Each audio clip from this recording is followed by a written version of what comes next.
Hello everyone.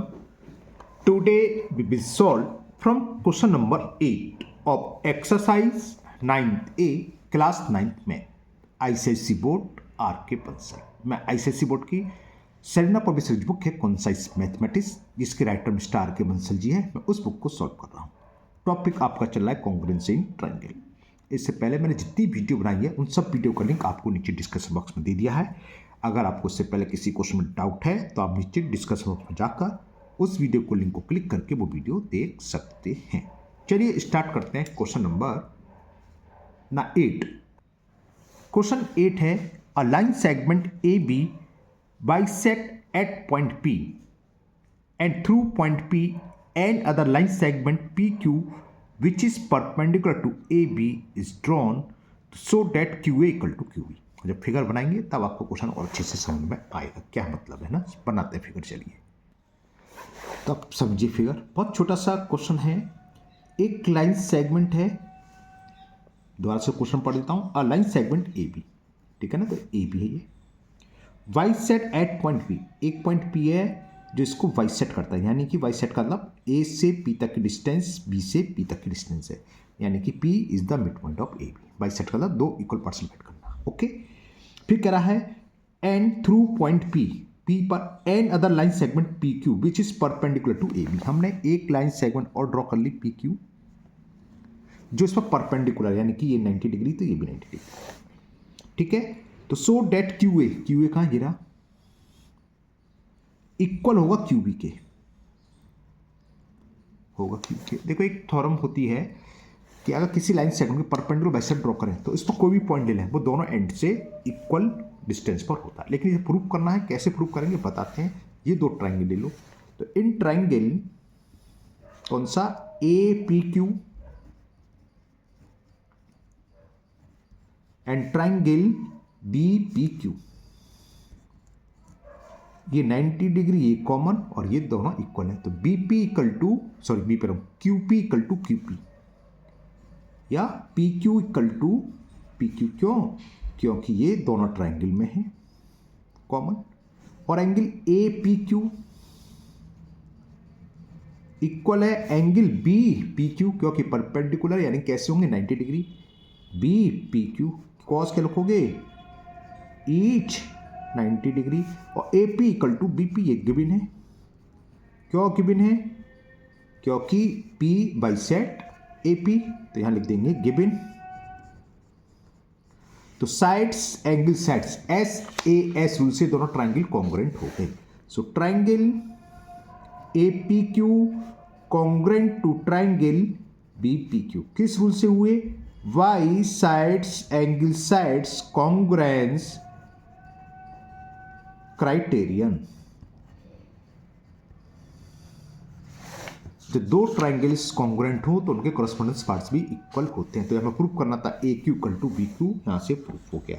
So A Q equal to B Q या Q A equal to Q B, कहां से?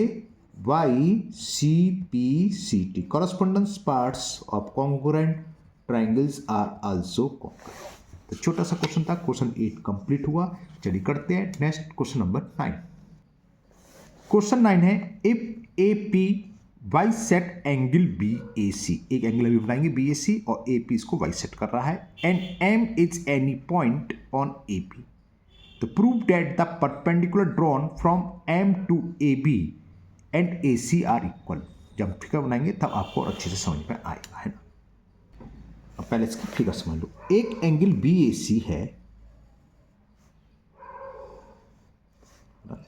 ये B है, ये ए सी, ये एंगल है, ठीक है ना। दोबारा पढ़ो। If A P bisect angle B A C, तो ए पी जो है इस एंगल को बाइसेक्ट कर रहा है, यानी कि ये एंगल और ये एंगल इक्वल होंगे। बाइसेक्ट का मतलब दो इक्वल पार्ट्स में डिवाइड करना। क्लियर? यहां तक क्लियर? अब आगे फिर सुनिए। M is any point on A P, यहां पर ए पी पर कोई पॉइंट एम कहीं भी ले लो, यहां ले लो, इधर ले लो, कहीं भी ले लो। मैंने एक पॉइंट ले लिया एम, तो एम लेट चलती M is any point on A P, तो prove that perpendicular drawn from M to A B, M से ए बी पर एक हमने परपेंडिकुलर ड्रॉ करा, ये 90 डिग्री हो गया, और एम से हमने ए सी पर एक परपेंडिकुलर ड्रॉ करा, ये हो गया, वो इक्वल होंगे। इसको कुछ नाम दे दो, ये थोड़ी सी उड़ा दो, A B C M P M N मान लो, एम ओ मान लो, चलो ठीक है ना। तो हमें प्रूव करना है M N equal to M O. Clear. तो गिवन क्या है वो लिख लो। हमें गिवन है AP is the bisector of angle BAC। AP is bisector of angle BAC। दूसरे शब्दों में बोले तो एंगल BAP बराबर हो गया एंगल CAP। ये तो गिवन हो गया, इसका मतलब हो गया, यानी कि इसकी जरूरत पड़ सकती है। तो एंगल BAP इक्वल टू हमें दे रखा है एंगल CAP। एक तो ये, और क्या है, MN इस पर परपेंडिकुलर है और MO इस पर परपेंडिकुलर, बस। And MN perpendicular to AB, और क्या है, MO परपेंडिकुलर टू AC। ये है। प्रूव क्या करना है उसे बोलते हैं टू प्रूव। तो टू प्रूव क्या प्रूव करना है हमें कि MN इक्वल टू होगा MO। MN is equal MO के। क्लियर। प्रूफ लो इसका, ये भी छोटा सा क्वेश्चन है। दो ट्राइंगल दिख रहे हैं, ये दोनों ले लो। In triangle AMO and AMN, in triangle AMN and triangle AMO, देखो क्या होगा, ये 90 डिग्री, ये इक्वल, और ये एंगल इसके एंगल, तो AASC दोनों कॉन्ग्रुएंट हो गए। तो लिखता हूं मैं एंगल MNA इक्वल टू है एंगल MOA। ये रहा देखो, MNA इक्वल टू MOA। क्यों? Each 90 degree. कॉस क्या लिखेंगे, क्योंकि ये दोनों के दोनों मेजर कितना है इसका, 90 डिग्री के। क्लियर। और ये वाला एंगल इसके इक्वल है, ये रहा, हमने भी लिखा था कि एंगल BAP बोलो चाहे BAM बोलो, एक ही बात है ना। तो हम कौन सा ट्राइंगल है, AMN कौन सा है ऊपर रहा, तो ये लिखेंगे एंगल MAN इक्वल है एंगल MAC MAO या MAC बोलो, समझिए। ये क्या था, AP is the bisector of angle BAC, तो ये एंगल इसके बराबर, इसे बोलेंगे MAN और इसको बोलेंगे MAO। वही मैंने लिखा है MAN equal to MA। Given cause क्या लिखेंगे, गिवन है, और AM इक्वल टू AM दोनों में है, जिसको हम बोलते हैं कॉमन।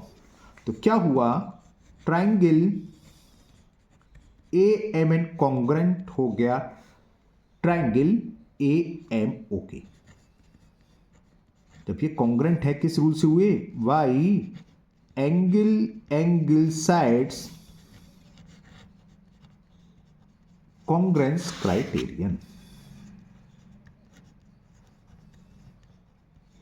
तो वाइस करस्पॉन्डेंस क्या होगा, तो MA इज इक्वल टू होगा MO,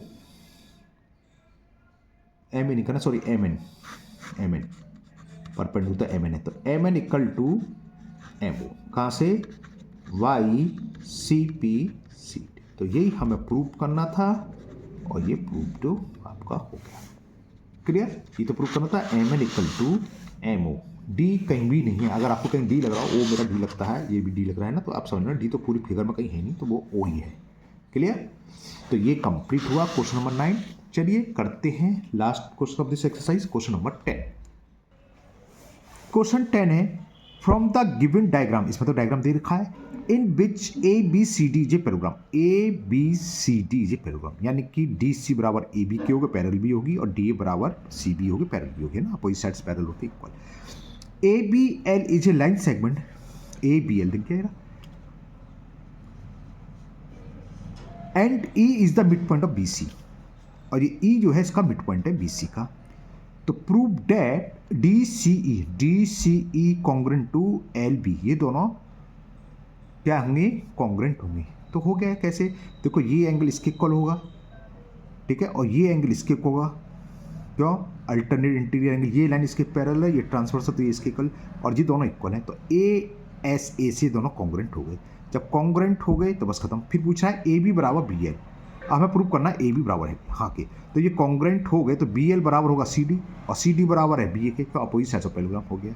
अब फिर प्रूव करना है A L equal to twice D C, हाँ तो होगा ए एल बराबर क्या होगा, हमने अभी प्रूव करा A B equal to V L, A B equal to V L यानी कि ए एल बराबर ट्वाइस ए बी और ए बी बराबर डी सी, तो ट्वाइस डी सी। ये भी छोटा सा क्वेश्चन है, चलिए करते हैं इसे भी। चलिए ये मैंने फिगर बना ली है, थोड़ा सा लिख लेते हैं जो गिवन है। गिवन में क्या है कि E is the mid point of BC, यानी कि EC बराबर BE, इतना ही लिखा है क्या, CE इक्वल टू BE, और क्या गिवन है ABCD जी पैरेललोग्राम, ये पहले लिख लेता, ABCD is a parallelogram. Proof करते हैं सीधा, प्रूफ लो। फर्स्ट पार्ट जो हमें करना बोल लेते हैं, in triangle DCE and triangle LBE, DCE और LB, DC दिख रहा है DCE और LB, तो देखो क्या होगा, ये एंगल इस एंगल के इक्वल होगा, वर्टिकल अपोजिट एंगल, और ये हमें दे रखा है CE बराबर BE, और दो लाइन पैरेलल हैं, क्योंकि पैरेलल क्यों है, क्योंकि ये पैरेललोग्राम है, तो DC पैरेलल टू AB है, और इसको ट्रांसवर्सल है BC, तो ये वाला एंगल इस एंगल के इक्वल होगा, इसको बोलते हैं हम अल्टरनेट इंटीरियर एंगल। तो एंगल सेट्स एंगल से दोनों कॉन्ग्रुएंट हो गए सीधा, तो वही मैं लिखने वाला हूँ। तो लिखते हैं कि एंगल DEC इक्वल टू है एंगल DEC इक्वल है एंगल LEB। कॉस क्या लिखेंगे, vertically opposites angle, vertically opposite, opposite को शॉर्ट में डबल लिख के छोड़ सकते हैं, अपोजिट एंगल्स, क्लियर। और क्या गिवन है कि CE इज इक्वल BE, ये हमें गिवन है कि CE equal to BE given है, और ये एंगल इसके इक्वल है, अल्टरनेट इंटीरियर एंगल, इसको क्या लिखेंगे DCE या ECD, वो आपकी मर्जी कुछ भी लिख लो।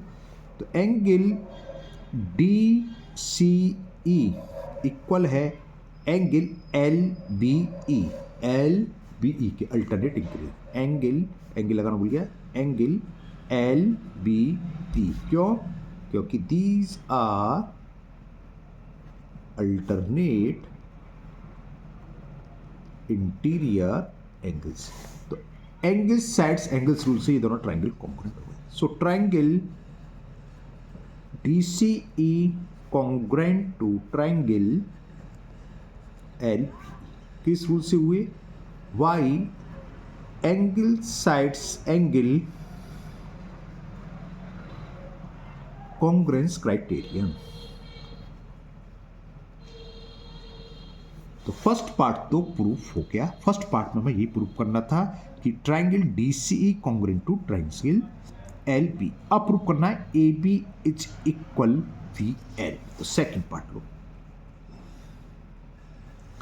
हमने अभी प्रूफ करा कि triangle DCE congruent to triangle LVE।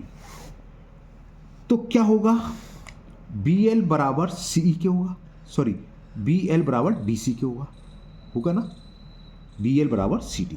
तो क्या होगा, BL is equal to CD, कहाँ से आया ये, YCP/CD, इसको डाल दो इक्वेशन फर्स्ट। लेकिन CD किसके इक्वल है, CD बराबर है AB के, and AB equal to CD।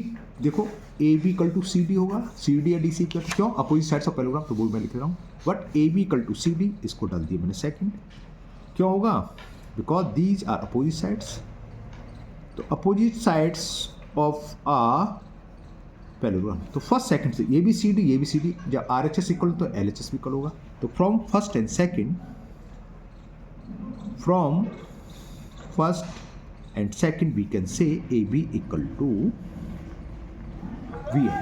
तो ये सेकंड पार्ट भी प्रूफ हो गया। नाउ थर्ड पार्ट में प्रूव करना A L equal to twice D C. अब ए एल बराबर किसके है? ए एल बराबर क्या होगा?